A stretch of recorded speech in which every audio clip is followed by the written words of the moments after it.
Okay, so we're going to go ahead and pick up with these different classes of levers. So technically we have 3 classes of levers, and they're going to be based on the position of the fulcrum from the effort and the load, okay? So in a first class lever here, and I'm going to go over each of these again separately in the slides, but you can see just as a heads up here, in a first class lever, here the fulcrum is actually going to be in between the effort and the load, okay? In a second class lever here, you can see here's the fulcrum, here's the load. Now the load is in the middle. So again, first class lever, the fulcrum's in the middle. Second class lever, you have the load in the middle. And here you can see the effort is far from the fulcrum. So of course, this is going to be a mechanical advantage, okay? Having that effort far from the fulcrum. And then here, of course, now that you've got the fulcrum in the middle, then you have the load in the middle. Now you're going to have the effort in the middle, okay? So again, you can think F, first class lever, fulcrum is going to be in the middle, okay? And then these ones you'll just have to memorize that if you have some trick that you can remember that the load is in the middle for the second class lever, and again the effort is in the middle for the third class lever, then you can come up with your own tricks. But my first class lever is that the fulcrum's in the middle. There's a little trick. And so again, here, this is going to be your mechanical advantage. Your second class lever is going to be the one that is going to be used for these muscle groups that need to, again, move a heavy load, like, again, the weight of your body, okay? So just as kind of a heads up. And so again, in this third class lever, you have the fulcrum on the end here, the effort in the middle, just like a pair of tweezers, and then the load on the end. So let's talk about these different levers. And, oh, I accidentally left the slide in, which I didn't really need in there.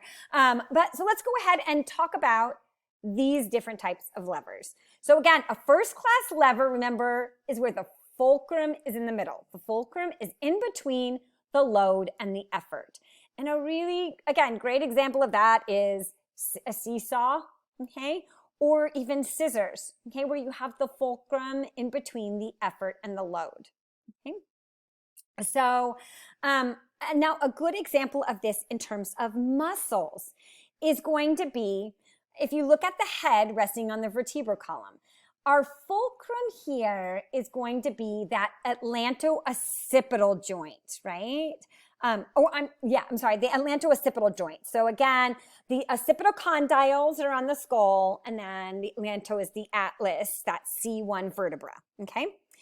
So that's going to be your fulcrum or your joint, okay? And the load here, as you can picture, is the weight of your face. That's the resistance, right? And you guys have intuitively, probably all been studying, maybe possibly for my class. And you all of a sudden, you're like starting to feel tired and you feel your head drop.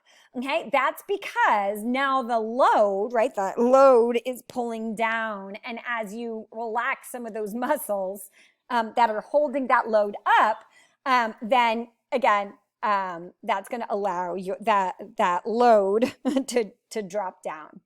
Okay, so again, in this case, your load is just the weight of your face. Okay, and then again, we talked about the joint being that atlanto-occipital joint, and then the effort here is these posterior neck muscles that are actually providing the effort and contracting to help hold the head up.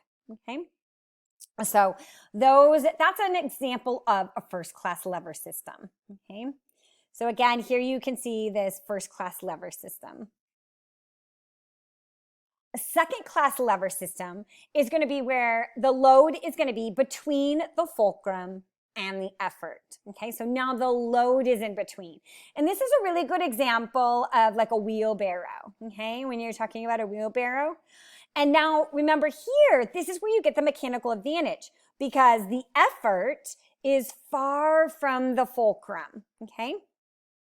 So in this case here, your second class lever here, again, load is going to be between the fulcrum and the effort.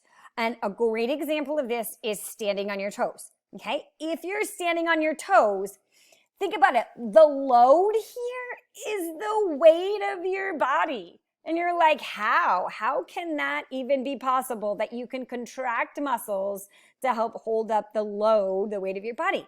And so this needs to be a second-class lever system, right? Because you need to produce a lot of force. And so you need a lot of effort, okay? So again, this is where it helps to have that effort farther from the fulcrum. And it gives us that mechanical advantage. So again, raising it up on your toes, okay, here, the fulcrum is going to be this joint here, right?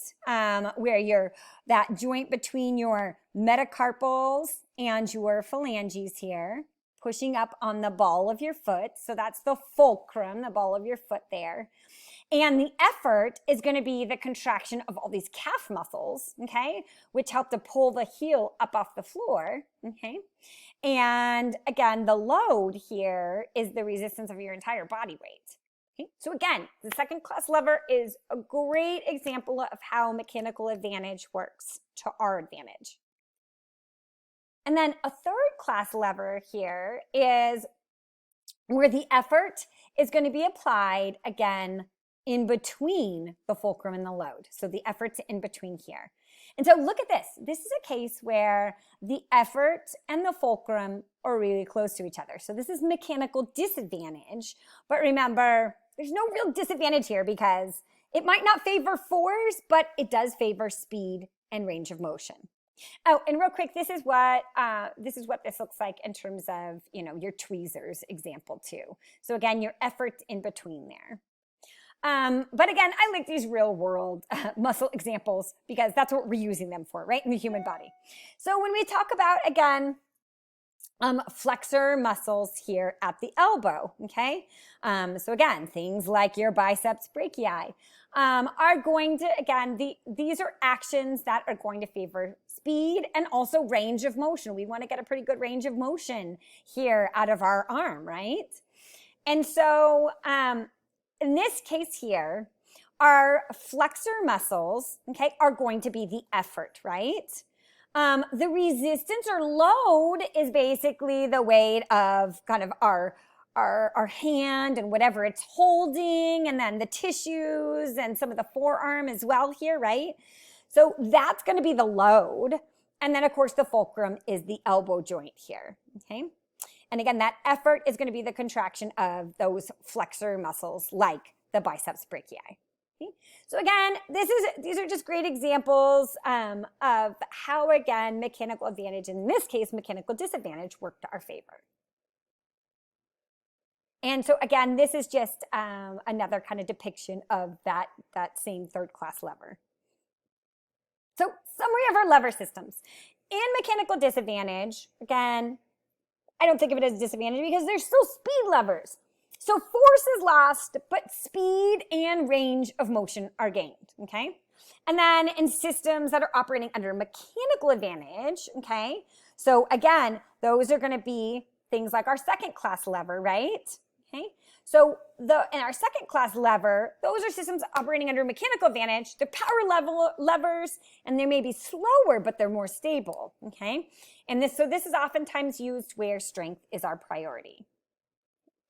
Now, when we talk about the skeletal muscles of the body, this is going to be really more for lab purposes. So these slides that I've added here are really going to be to help you out with lab. I'm not going to ask you to name muscles on the actual exam. Other than, I might give you like a description of where a muscle is, or I may say, oh, well, here's a new muscle.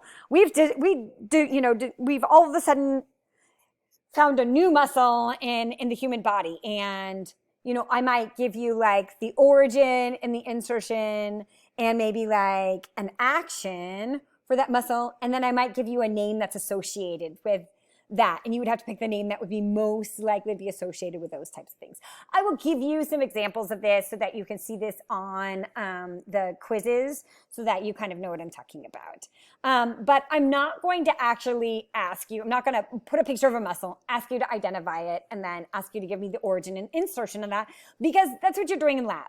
And it wouldn't be really fair to double test you on that. So again, this is going to be for lab purposes. For lab purposes, you are going to need to be able to identify the different muscles that, again, we have listed out for you in lab, and identify an origin, an insertion point, and as well as an action. Okay. So tips for learning the muscles. Again, be aware of information learned from the muscle's name. You know, we talked about all these things. You know, is it named after its shape? Is it named after its origin? Is it named after its insertion? Is it named after how many origins it has? Okay, all of those things. Pay attention to that, because that will really help you narrow down the information that you have to memorize. Also, read the descriptions in the table and identify the muscles. Make sure that you can relate the location to the actual description of the muscle, okay, based on its origin and insertion. Relate that muscle's location and attachment then to its actions. So once you know the origin and the insertion, okay, of that muscle, picture then what is going to happen when that muscle shortens, okay, and then pulls together. So again, it's easy to picture that right with your biceps brachii, where you've got the muscles originating up on the scapula, okay, at the supraglenoid tubercle and coracoid process of the scapula, and then it inserts on the radial tuberosity of the radius. So you can picture as that muscle shortens, right, the only thing that it can do is pull the radius closer to the humerus, right? So again, you don't have to memorize actions if you know a muscle's origin and insertions. You should be able to figure out what that action is. Okay? So again, act out these movements on yourself. Feel for the muscles contracting beneath the skin. This will really help you out. Your body is your own cheat sheet for these muscles, okay? So use your body as much as possible. So these images are all for your advantage for lab. These are to help you, again, remember some of these muscles. You don't have to know all of these muscles, but some of the muscles that you do have to know, you can kind of use these images for this. There's even actually some video clips here. So if you go to the PowerPoint and you actually click on, let me exit the drawing here for a second. If you actually click on these, if it'll let me, it's not going to let me exit the drawing here. Let me see. See if I can get that. Nope, it's just not going to work with me today. But if you go to my actual PowerPoint and you click on this image, then you can actually play these video clips, which is really nice. So again, these are going to give you some information on the kind of purpose of some of these muscles, and this will help you to remember these muscles. This we'll talk a lot about. This is always kind of good to know now, your inspiratory muscles and your expiration muscles, because you're going to have to know this in 202. I'm not going to test you on it now because you are going to do it in 202, but you will have to know these muscles again for 202. And of course, it's always good to know the fact that the diaphragm is kind of the main muscle, right, for respiration. It's this big umbrella muscle. So again, as you're learning these muscles, it's kind of a good idea to know what their purpose is. So again, you can go through this, and this will really help you in terms of hopefully identifying these different structures for lab. I even have some cadaver images for you. And like I said, I'm not going to test you on these muscles for lecture. This is primarily to help you with lab. As you're going through these muscles with lab, I know that you guys don't have the hands-on access to these muscles. If there is any way that you can get to the study lab, it would really help you to be, if you're a person that is having trouble visualizing this, it could really help you just to even, schedule just 2 hours in the study lab to go through after you've already studied these muscles, to really kind of identify where these muscles are, touch them on the actual models, It just will probably make your lives a lot easier in terms of looking at these images of the models. And then of course, make sure that, you know, you can use all those study tools that we talked about. My other big hint for you for lab is please study these muscles early on. You cannot wait until the last minute to study these muscles. It's just too much, as you can see. So again, just my kind of word to the wise for lab purposes. As always, I'm here for you for lecture. I'm here for you for lab. So please, please reach out to me. I am happy to help you. I'm here for you. That's what I'm here for. So let me know if you have questions, and we'll be moving right along to the nervous system here.